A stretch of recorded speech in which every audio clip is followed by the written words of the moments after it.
श्री हरी जगत पिता दूर करी तो व्यथा, ऐका सत्यनारायणाची कथा। ही ऐका सत्यनारायणाची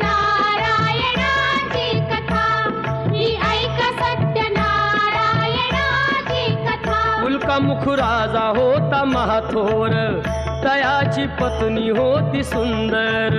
नदी किनारी एकदा त्यांनी घातली महापूजा दोघांनी।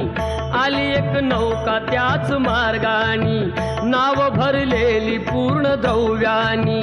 होती व्यापारी साधू बाण्याची, रीत पाहण्यास आला पूजनाची। उल्कामुख त्यास बोले ऐकावे, व्रत नारायणाचे आचरावे। मनोइच्छित फळ मागावे, चरणी श्री हरीच्या लागावे। घरासी आला